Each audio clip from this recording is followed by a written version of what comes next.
Igreja pode se sentar.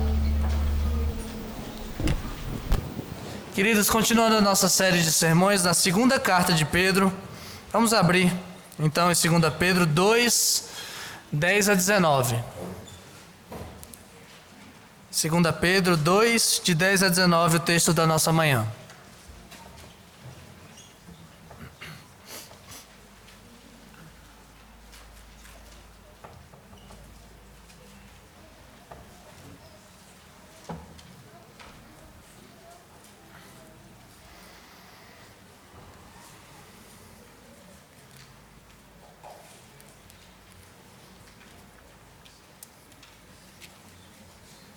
Segunda Pedro 2, de 10 a 19, diz assim a Escritura.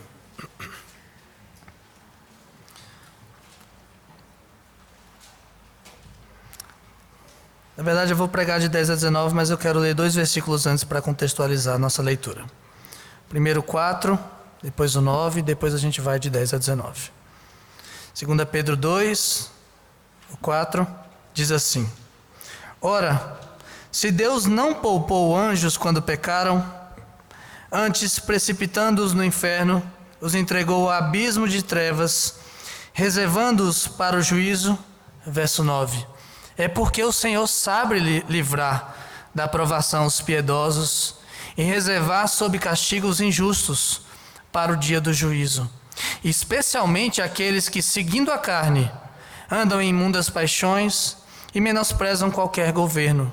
Atrevidos, arrogantes, não temem difamar autoridades superiores, ao passo que anjos, embora maiores em força e poder, não proferem contra elas juízo infamante na presença do Senhor.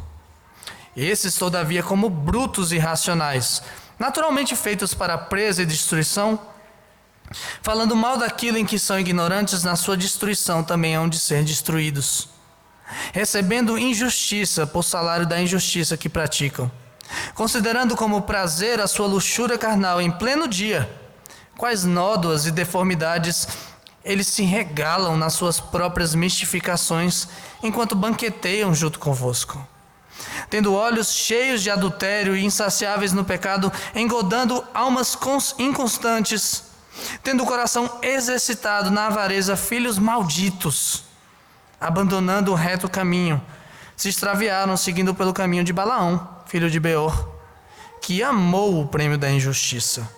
Recebeu, porém, castigo da sua transgressão, a saber, um mudo animal de carga, falando com voz humana, refreou a insensatez do profeta. Esses tais são como fontes sem água, como névoas impelidas por temporal.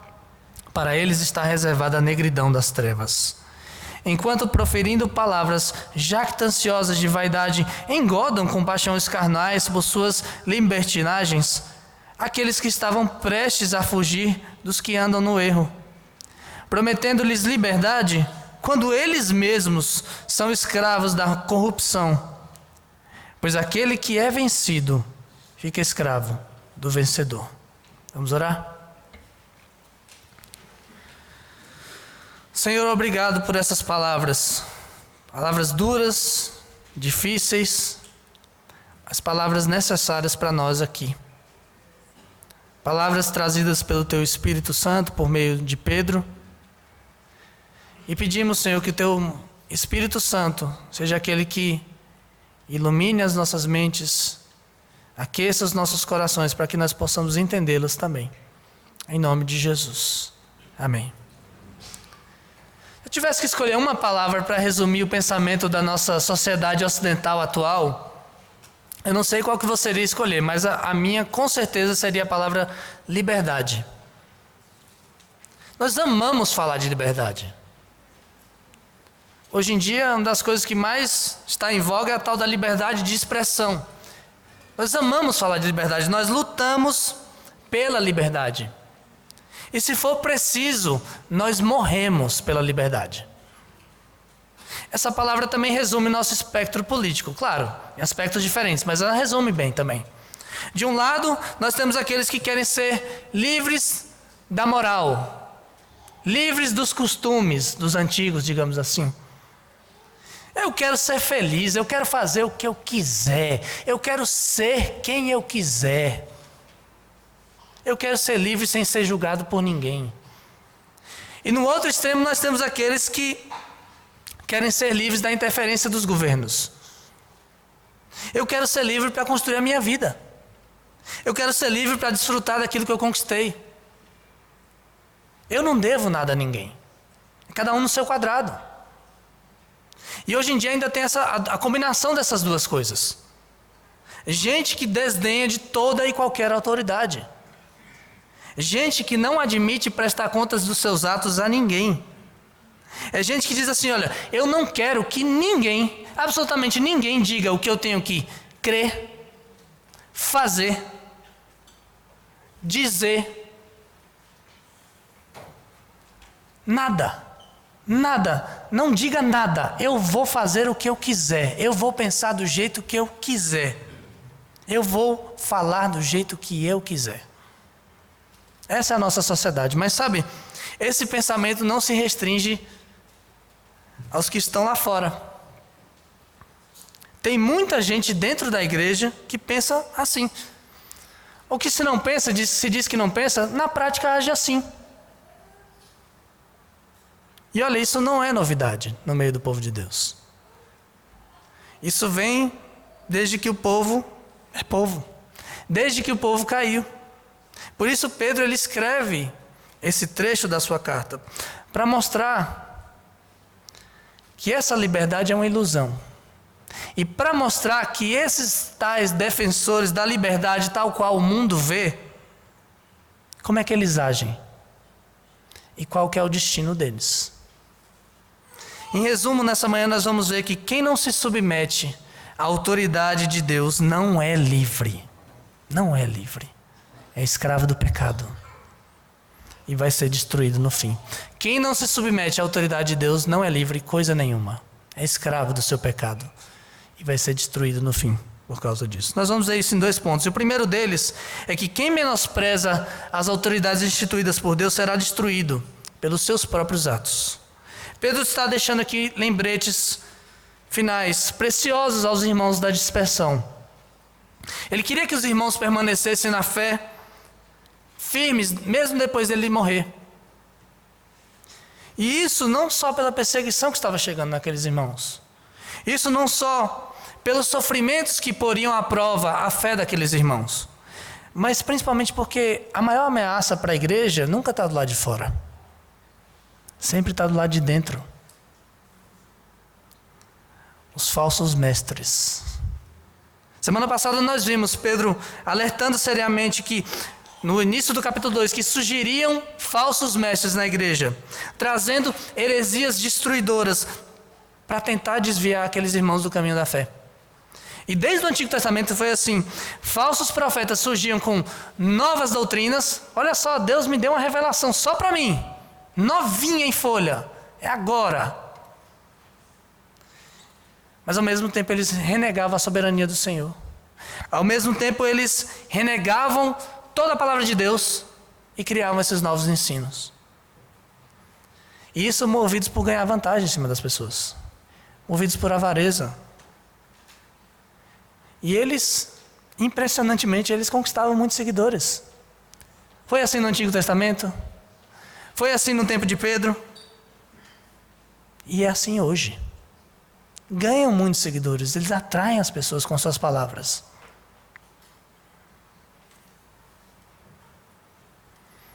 E Pedro sabia que isso já estava acontecendo nas igrejas ao redor do mundo. E ele sabia que ali também aconteceria, se já não estava acontecendo também. A mesma coisa. Iriam surgir falsos mestres. E ele faz o alerta para os irmãos. Irmãos, não se enganem. Não se enganem com esses falsos mestres. Mesmo que eles estejam se dando bem agora, mesmo que eles façam sucesso, o pastor Tarcísio diz, o sucesso com as suas fake news, como ele diz, o juízo vai vir para eles um dia, vai vir, e o juízo não vai demorar para eles, porque ele diz, Pedro, se Deus não poupou os próprios anjos quando eles pecaram, mas lançou aqueles anjos no inferno, para eles aguardarem o dia do juízo final, você acha que ele vai poupar mesmo homens? Não vai. Isso é porque o Senhor sabe livrar, Pedro diz no verso 9, da aprovação aos piedosos. E Ele sabe reservar sob castigo os injustos no dia do juízo. Mas a pergunta que talvez ficasse para a igreja é o seguinte: tá, a gente sabe que vão vir falsos mestres. Mas como é que a gente identifica esses falsos mestres? Como é que a gente sabe que se trata de um falso mestre? Como é que a gente não cai na armadilha dos falsos mestres? E antes deles perguntarem isso, o próprio Pedro já esclarece. Ele já faz uma descrição de como eles costumavam agir e de qual seria o fim deles. Relê comigo o verso 4 do capítulo 2. Ele diz assim: ora, se Deus não poupou anjos quando pecaram, antes precipitando-os no inferno, os entregou a abismo de trevas, reservando-os para o juízo. Verso 9: é porque o Senhor sabe livrar da aprovação os piedosos e reservar sob castigo os injustos para o dia do juízo, especialmente aqueles que, seguindo a carne, andam em imundas paixões e menosprezam qualquer governo, atrevidos, arrogantes, não temem difamar autoridades superiores, ao passo que anjos, embora maiores em força e poder, não proferem contra elas juízo infamante na presença do Senhor. Esses, todavia, diz Pedro, como brutos e irracionais, naturalmente feitos para presa e destruição, falando mal daquilo em que são ignorantes, na sua destruição também hão de ser destruídos, recebendo injustiça por salário da injustiça que praticam.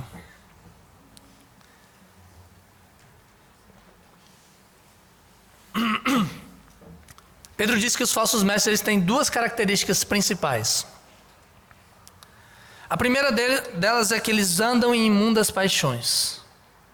E a segunda é que eles menosprezam qualquer governo. Qualquer governo. Eles rejeitam a autoridade de Deus sobre as vidas deles. Eles preferem seguir a sua própria carne, Pedro diz. E eles preferem profanar o seu corpo e desprezar qualquer governo. E Pedro ele vai falar sobre as imundas paixões mais à frente, mas antes ele traz a forma como eles menosprezavam qualquer governo. E à primeira vista, quando a gente lê, a gente pensa menosprezar qualquer governo. Estamos em Brasília ainda. A gente pensa em governos humanos. Isso já seria altamente grave. Menosprezar qualquer governo humano é ir contra o próprio Deus. Mas a coisa aqui nesse texto é pior do que isso. A palavra governo aqui é uma tradução para o termo autoridade, senhorio. Esses homens, diz Pedro, eles eram tão arrogantes, mas tão arrogantes, eles eram tão atrevidos, que eles não temiam difamar autoridades superiores. Mas sabe qual termo foi traduzido como autoridades superiores aqui? Doxas. De onde vem a nossa palavra doxologia, que é glória. São seres gloriosos. Seres gloriosos. Pedro está dizendo então que os falsos mestres desprezavam e difamavam seres gloriosos de autoridade superior à nossa. E para piorar a situação, no verso 11, ele diz que até os anjos que estão lá na presença do Senhor, mesmo sendo maiores em força e em poder do que os homens, eles não tinham coragem de proferir juízos infamatórios contra esses seres gloriosos. Então quem são esses seres gloriosos superiores de que Pedro está falando? Quem são esses que nem mesmo os anjos dos céus têm coragem de proferir juízos infames contra eles, mas que os falsos mestres tinham coragem de desprezar? Os anjos caídos, do verso 4. Os anjos que nós chamamos de demônios. Aqueles que seguiram Satanás na sua rebelião contra Deus, que já estão condenados agora, aguardando a destruição do dia do juízo. Mas a gente para pensar, como é que Satanás e seus demônios são chamados de seres gloriosos, mesmo sendo rebeldes contra o Senhor? Simplesmente pelo fato de que Deus os criou gloriosos. Deus os criou em glória, como todos os outros anjos. Deus deu a todos os anjos um poder e uma autoridade maior do que a nossa. A maioria desses anjos usa para a glória de Deus isso.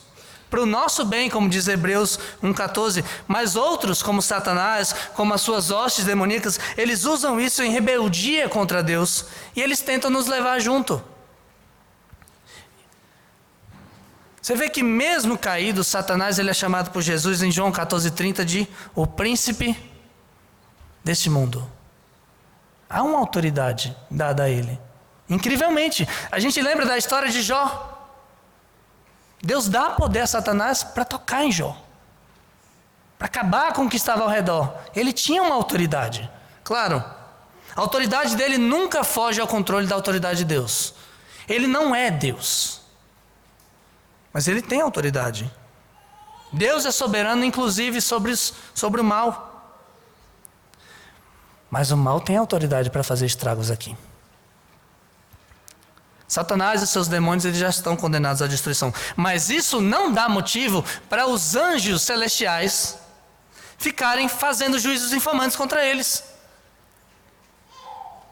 Você não vê anjo falando assim, olha aí, lá vem o diabo. Na história de Jó, você não vê. Olha aí o perdedor. Não faz isso. Só que quem tinha coragem de fazer isso? Falsos mestres. Os falsos mestres tinham coragem de fazer isso.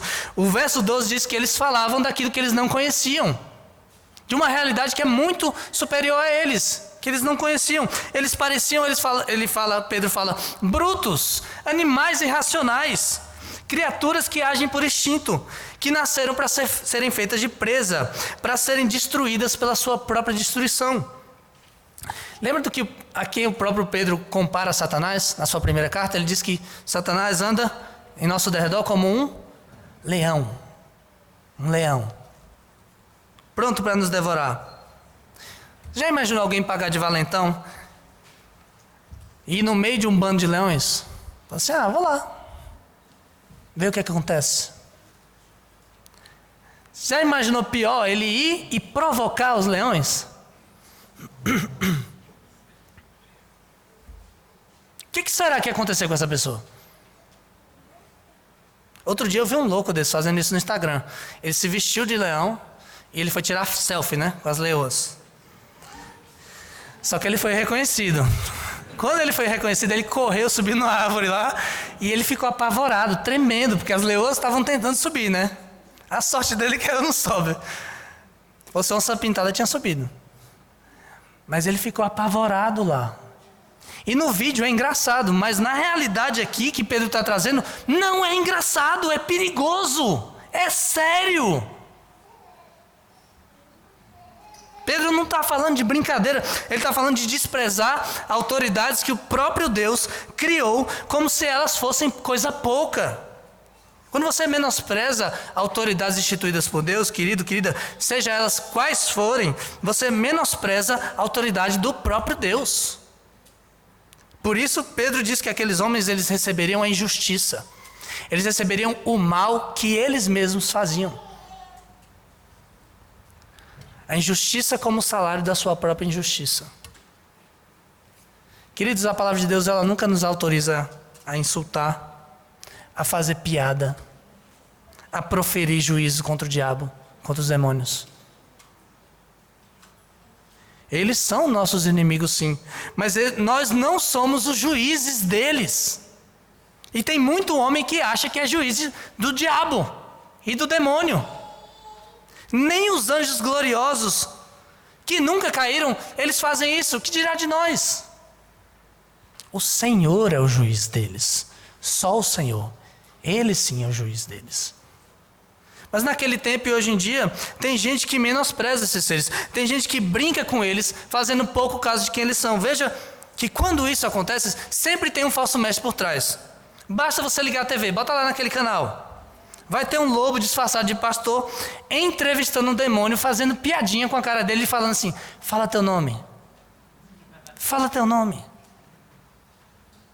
Brincando, menosprezando, fazendo pouco caso.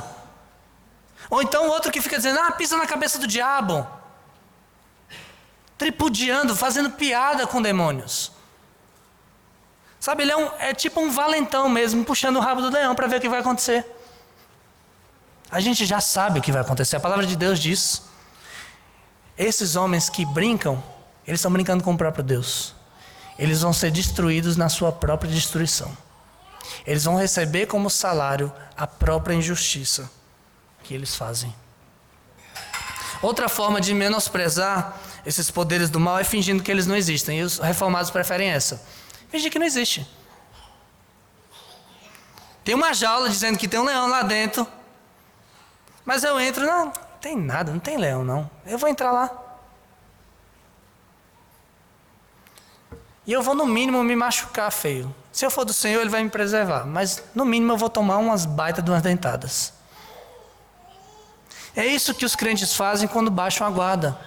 É isso que os crentes fazem quando eles se colocam em situações que claramente vão lhes expor à tentação, porque eles acham que nada.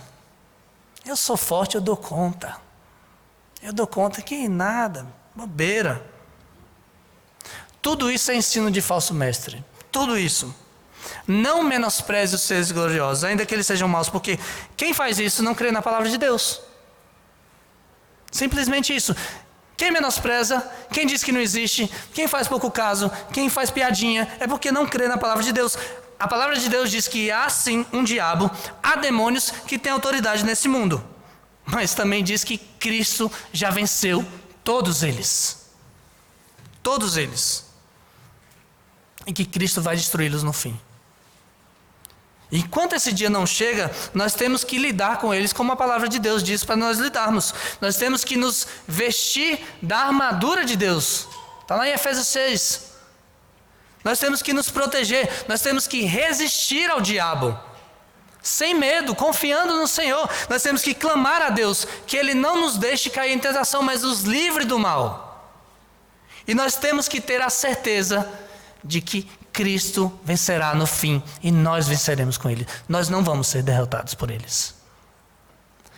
Essa é a forma correta de lidar com eles. Não é com piadinha. Não é fazer pouco caso, não é menosprezar. Porque quem despreza a autoridade instituída por Deus, seja ela qual for, no final das contas está desprezando o próprio Deus que instituiu, que colocou ali. E pior, que quem faz isso não só fica falando mal daquilo que não sabe, mas também faz questão de viver contra a sua própria natureza, que é o que nós vamos ver no nosso segundo ponto. Quem não se submete à autoridade de Deus sobre o seu próprio corpo, receberá a negridão das trevas.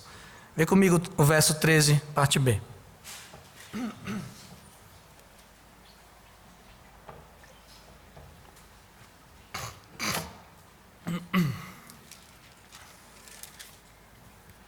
Considerando como prazer a sua luxúria carnal em pleno dia,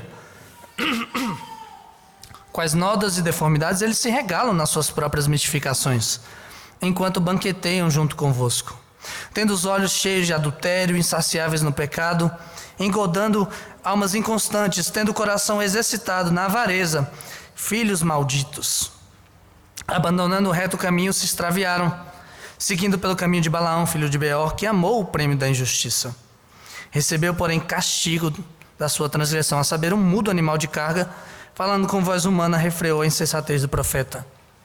Esses tais são como fontes sem água, como névoas impelidas por temporal. Para eles está reservada a negridão das trevas, porquanto proferindo palavras jactanciosas de vaidade engodam com suas paixões carnais por suas libertinagens aqueles que estavam prestes a fugir dos que andam no erro, prometendo-lhes liberdade quando eles mesmos são escravos da corrupção. Pois aquele que é vencido fica escravo do vencedor. Além de menosprezar os seres superiores, os falsos mestres, eles faziam questão de andar nas suas paixões imundas, diz Pedro. Eles profanavam a lei de Deus acerca da sua sexualidade, obtendo prazer na sua luxúria carnal. E essa expressão luxúria carnal, ela traz uma ideia de efeminação, traz uma ideia de devassidão sexual. Isso nos lembra muito do texto de Romanos 1, de 18 em diante, quando o apóstolo Paulo mostra que o caminho natural daqueles que, mesmo sabendo que Deus existe, eles fazem pouco caso disso, eles não glorificam a Deus, mas preferem glorificar a criaturas, a si mesmo, eles preferem viver na sua loucura. O caminho natural dos homens é se entregar à imundícia, O caminho natural dos homens é desonrar o corpo entre si, diz o apóstolo Paulo, se entregando a relações antinaturais, homens com homens, mulheres com mulheres.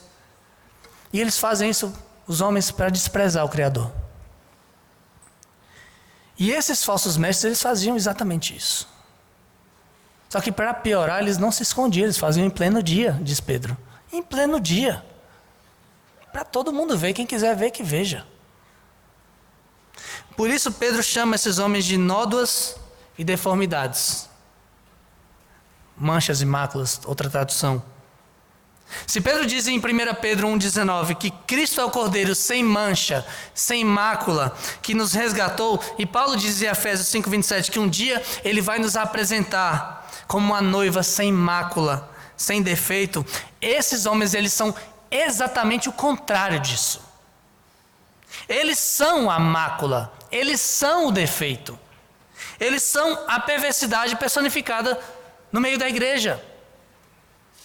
E Pedro diz que esses homens, eles se regalavam nas suas mistificações enquanto eles banqueteavam junto com o povo de Deus. A ideia de mistificação é enfeitiçar as pessoas, sabe? Causar falsas impressões. Eu pareço de um jeito. Sabe aquele jeitinho de parecer crente? Muita gente sabe fazer isso. Falar como crente, se vestir como crente, agir como crente. Mas não é crente.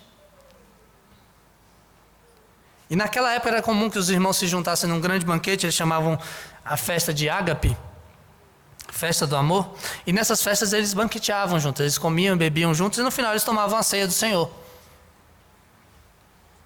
E quem estava lá no meio dessa festa? Os falsos mestres, os dissimulados. O verso 17 diz que eles agiam como uma fonte sem água.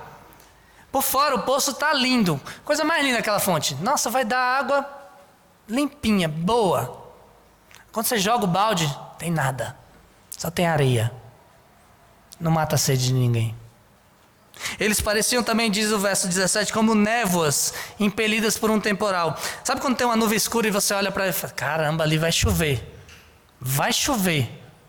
Só que aí vem o vento e leva embora. E a expectativa de chuva não acontece. Esses homens mostravam nuvens bonitas. Nossa, aí tem a água da palavra de Deus. Nossa, não chove, só vento. Só vento. O conteúdo deles não mata a sede de ninguém. Eram esses homens. Eles eram dissimulados. Mas eles não se contentavam só em estar no meio do povo de Deus ali. Não. Eles queriam levar outros para a dissimulação também. Vamos levar junto. O verso 14 diz que eles tinham olhos cheios de adultério. Eles eram insaciáveis no seu pecado. Eles ficavam procurando irmãos que estivessem mais fracos na fé para as chamadas almas inconstantes, para trazer esses irmãos para as festinhas deles. Olha só, está dando bobeira ali, bora. E os versos 18 e 19 mostram como eles faziam isso. Eles se exibiam. Eles falavam palavras bonitas. Palavras de orgulho, palavras jactanciosas. Eles falavam palavras vazias. Palavras de vaidade aqui é vaidade mesmo de Eclesiastes. Vazias. Fumaça. Sabe aquele cara que fala bonito, você não entendeu nada que ele falou? Pronto, é isso aqui. Eles prometiam uma falsa liberdade para as pessoas. Chamavam essa liberdade de liberdade cristã. Pessoas que estavam prestes a fugir do erro. Provavelmente novos convertidos, aqueles que tinham acabado de abandonar o paganismo. E eles falavam assim, não, você não entendeu direito não. Espera aí. Vai com calma. Olha só, Deus ele só se importa com o seu coração. O que você faz com o seu corpo não tem problema não. A sua alma não está salva já? Pode usar o corpo aí. Esse corpo vai morrer mesmo, sua alma que vai para o céu. Fala a verdade, era bom aquele tempo das festinhas, não era? Fala a verdade. Não tem saudade não? Um prazer, uma alegria, uma liberdade. Aquilo sim era liberdade. Olha, esse povo crente é muito cri-cri. O povo crente é muito cri-cri. Muito estraga prazeres. Vem com a gente. Bora festinha. Se a gente passar do ponto, Deus perdoa, não perdoa? Um escravo do pecado chamando aquele que estava saindo da prisão para voltar para a prisão. Volta para a prisão, fecha e joga a chave fora. E eles faziam isso atiçando os desejos carnais daqueles irmãos. Atiçando, instigando. E eles diziam, isso é liberdade. Vamos para a liberdade. E sabe o que é pior? Esses homens, eles foram apresentados à verdadeira liberdade. O texto diz que eles se extraviaram e se desviaram do caminho. Eles não estavam ali na igreja por acaso, eles não caíram de paraquedas ali. Eles foram apresentados a Jesus no Evangelho, eles fingiram que creram em Jesus no Evangelho, eles viram a saída da prisão, eles viram a chave que é Cristo, e eles disseram, não, a gente prefere ficar aqui mesmo. Isso é o que a gente chama de apostasia. A pessoa experimenta de alguma forma o poder de Deus, ela é apresentada ao Evangelho, mas o seu coração é tão duro, mas tão duro que ela simplesmente rejeita aquilo e prefere viver de maneira dissimulada dentro da igreja, fingindo. Vou fingir. O coração desses homens, diz o verso 14, era exercitado na avareza. Em vez de se exercitar nas virtudes da fé, a gente viu no início da carta, se exercite, desenvolva nas virtudes da fé, não. Eles preferiam se exercitar no pecado, obter vantagem para si em tudo. E é por isso que Pedro chama, no mesmo verso 14, esses homens de filhos da maldição, filhos malditos. Porque eles abandonaram o reto caminho da fé em Jesus para seguir o caminho de Balaão, filho de Beor. E nós lemos mais cedo aqui a história de Balaão. Lá em Números 22, Balaão ele era um profeta que vivia lá em Petor, junto do rio Eufrates. E por ser profeta, ele deveria declarar sempre a palavra de Deus. Mas apareceu um rei de Moabe chamado Balaque e falou assim, Balaão, vou te dar bastante coisa se você fizer um negocinho para mim. Faz um encantamento para mim. Fala umas maldições aí para esse povo aí e eu vou te dar grana. Vou te dar honra. Vou te dar tudo que você quiser. E Balaão, ele sabia que isso era um absurdo. Se aquele povo era o povo do Senhor, é do Senhor, vou amaldiçoar o povo do Senhor. Tô maluco? Mas Pedro diz que Balaão amou o prêmio da injustiça. Ele amou o prêmio da injustiça. A ganância de Balaão falou mais alto. Ele foi consultar a Deus para saber se ele devia ir ou não a Moabe. Se você acompanha a história, parece que Deus diz assim, não vai. Aí depois Balaão consulta e Deus diz assim, vai. Mas Deus é homem para mentir? Deus é homem para mudar de ideia? O próprio Balaão, na hora que ele vai abençoar o povo de Israel, ele fala, Deus não é homem para que minta. E o que é que mudou? Mudou o coração de Balaão, ganancioso, querendo ir mesmo assim, contra a vontade de Deus. E se você acompanha na história, ele vai lá, supostamente para dizer o que o Senhor mandou, mas ele não devia nem ter ido. Tanto é que Pedro diz que ele recebeu como castigo da sua transgressão a repreensão de uma mula. Vergonha para sempre para Balaão. Foi repreendido por uma jumenta. Pelo poder de Deus, um animal irracional mostrou quem era o irracional da história. Balaão foi, ele abençoou o povo de Deus ao invés de amaldiçoá-lo, e Balaque não consegue que ele amaldiçoe, mas mesmo assim, ele deu um jeito. Ele deu um jeito de trazer um castigo sobre Israel. Não diz em Números, mas diz em Apocalipse 2,14 que Balaão ensinou a Balaque a armar ciladas aos filhos de Israel, para comerem coisas sacrificadas a ídolos e para praticarem prostituição. E se você continua na história, depois que Balaão vai embora, é isso que acontece. As moabitas, elas seduzem o povo de Israel. Elas se infiltram, seduzem os homens, daqui a pouco eles estão se prostituindo com elas, daqui a pouco eles estão cultuando os deuses deles, daqui a pouco Deus manda uma matança no meio do povo. É justamente isso que os falsos mestres fazem nas igrejas. Eles seduzem os fracos na fé, eles prometem aos fracos na fé uma liberdade que na verdade é uma prisão longe do Senhor. Tempos depois, o próprio Balaão ele foi morto, amando de Deus, pelo povo de Israel na batalha contra os midianitas. Está lá em Números 31, verso 8. Mas esse era só um prenúncio daquilo que vai acontecer para todos aqueles que seguem o caminho de Balaão. Pedro está falando o que está reservado para eles é infinitamente pior do que isso. É a negridão das trevas. As trevas do inferno. As trevas da ira eterna de Deus. Infelizmente, queridos, ainda hoje, muitos seguidores de Balaão continuam infiltrados no meio do povo de Deus. São bem apresentados. São bons de lábia. Arrebanham muitos com as suas palavras vazias e orgulhosas. Eles pregam a liberdade do evangelho, mas eles escravizam outros a viver na mesma devassidão que eles vivem. Cuidado, querido. Cuidado, querida. Cuidado com os pastores que falam demais de si mesmos e menos de Jesus. Quem fala muito de si mesmo é porque não conheceu o evangelho. Cuidado especialmente vocês, mulheres, com pastores que passam dos limites na relação entre pastor e ovelha. Fuja deles. Quando for o caso, denuncie. Não deixe que a posição de proeminência de alguém te impeça de mostrar que tem um lobo no meio da igreja. E isso acontece até hoje.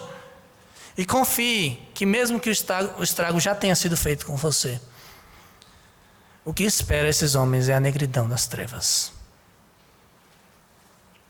Mas todos nós, irmãos, nós precisamos estar vigilantes. Jovens, cuidado com aqueles que fazem parte da igreja, fazem parte da galera, mas sempre estão com uma conversinha mole, sabe? Aquela conversa mole. Nós somos livres, né? Liberdade cristã, né? Quer cair na farra. Cuidado. Repreende esse jovem. Cai na real, cara. Cai na real. Isso é caminho de morte. Se você é um deles, inclusive, arrependa-se hoje. Volte para Cristo. Cristo nos libertou da escravidão do pecado e não para a escravidão do pecado.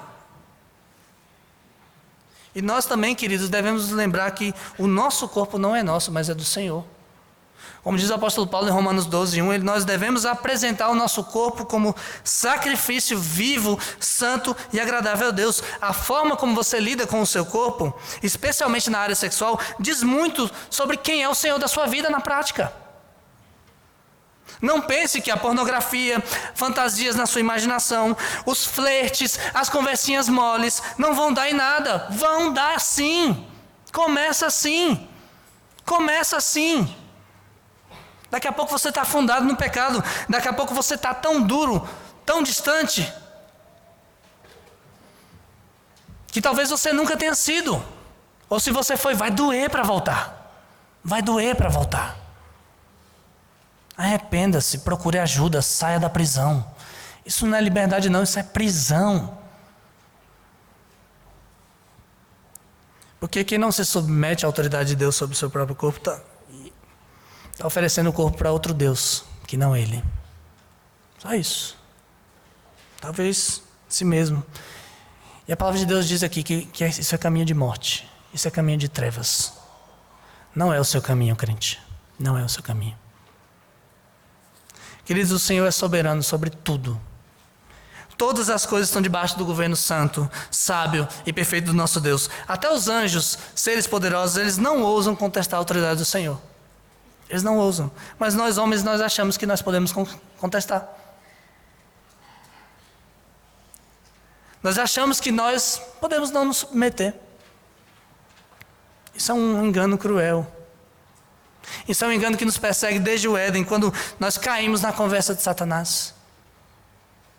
Porque quem não se submete à autoridade do Senhor não encontra liberdade, encontra prisão, encontra morte, encontra destruição.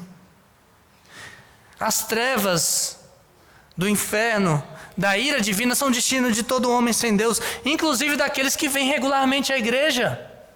Pode vir à igreja, pode parecer crente, mas se você não submete ao Senhor no seu coração, você vai para o inferno mesmo assim. E inclusive daqueles que tomam destaque nas igrejas, arrebanham outros com suas mentiras, com seus enganos. Esse é o destino deles, é um inferno. Talvez esse seja o seu caso, você que está aqui. Você até gosta de vir aqui, mas olha, esse negócio de Deus ter autoridade sobre você, não quero não. Eu prefiro ser livre. Eu prefiro fazer o que eu quiser. Eu prefiro crer no que eu quiser, na parte que eu quiser da Bíblia. A parte que eu não quero, deixo para lá. Eu prefiro viver do jeito que eu quiser. Para você, esse negócio de diabo, de inferno, de demônio, isso é história, rapaz, isso é ficção. Isso é coisa para crente andar na linha. E você também não submete de maneira nenhuma a Deus no seu corpo. Você prefere ser livre para dormir com quem você quiser, quando você quiser. Afinal de contas, você não deve nada a ninguém. Você é livre, né? Deixa eu te dizer, você não é livre coisa nenhuma. Isso não muda o fato de que você está preso. Isso não muda o fato de que você está aguardando a condenação. Você não é livre. Você é escravo do seu pecado. Você vai ser condenado por isso. Há um inferno, há uma destruição final, há um Deus que é dono da nossa vida e a qual nós vamos prestar contas um dia. A pergunta é, você vai crer nisso agora ou depois, quando for tarde demais? Mas há uma saída dessa prisão. Há um caminho e a única saída para todos nós é Jesus Cristo. Ele é a nossa saída. Ele mesmo diz em João 8, 31 e 32 que se nós crermos e permanecermos na sua palavra, nós conheceremos a verdade e a verdade nos libertará. E a verdade é Ele mesmo. Ele é a verdade. Só Ele pode nos salvar do juízo final. Só Ele pode fazer isso porque Ele morreu na cruz para nos salvar, para nos libertar da ira que nos era devida. Ele recebeu a ira de Deus no nosso lugar. Por isso, se o Filho te libertar, você será verdadeiramente livre.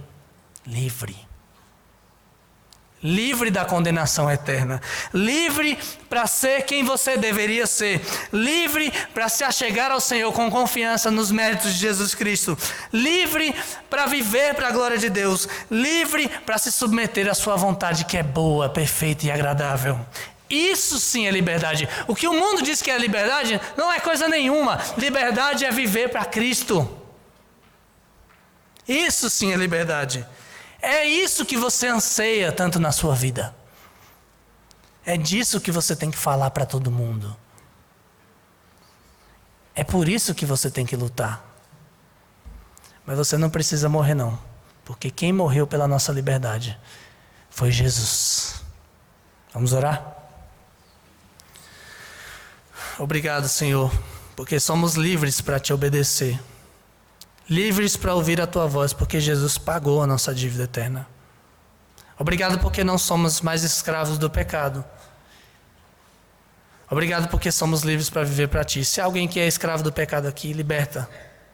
Teu Espírito Santo liberte essa vida hoje, Senhor. Mas nós que já fomos libertos, Senhor, ajuda-nos, Senhor. Ajuda-nos a nos submetermos à tua autoridade boa.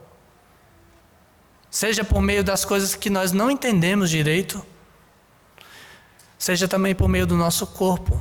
Tu és o nosso Senhor, Tu és o nosso Deus, e nós queremos nos submeter a Ti. Ajuda-nos, Senhor. Em nome de Jesus. Amém.